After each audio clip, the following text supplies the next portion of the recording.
მაგ სოციალურ დახმარებებს ახამ შევეხეთ. მოდი ესეთი კუთხით შევხედოთ. მე შენ გაძლევ სოციალურ დახმარებას, რო ხარ ღარიბი. როგორც დაგინახავ რომ დიდრდები, მე შენ მოგიხსნი. ანუ შენ რა დაგინახო გამდიდრდე, იყავი ღარიბი, თუ გინდა რომ გაძლიო ეს ფული. დამიგე?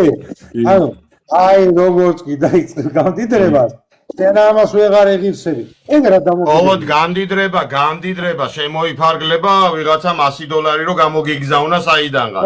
8 შვილიანი ოჯახი. ეგ უკვე 300 ლარიანი თუ რა დახმარებაა ეგ 150 ლარიანი იმაზე მეტი რომ ბანკში დაგერიცხა აღიქვა იმა რომ უკვე გამდიდრდი. გამგე. და აღარა გადაჭარბებით გამდიდრდით, ან ისე კი არა რა.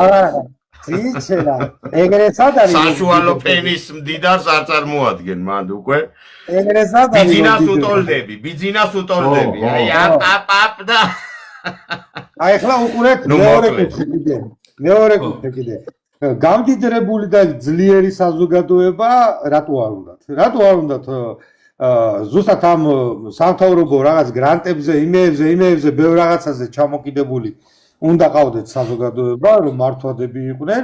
რა თქმა უნდა, ეხლა აი 3 წლის უკან, როდესაც რუსეთში ჩვენი ბიჭების ინიციატივით იყო ეგ ყველაფერი ეს უვიზო რომ მოიხსნა, ცალმხრივი რო იყო და მე უკვე რო მოიხსნა, ერთ პატარა მაგალითს მოვყვები, მე მგონია საინტერესო იქნება მსმენელებისთვისაც. გურჯაანის მუნიციპალიტეტში ატამი გლეხებმა თვითონ წაიღეს გასაკიდად.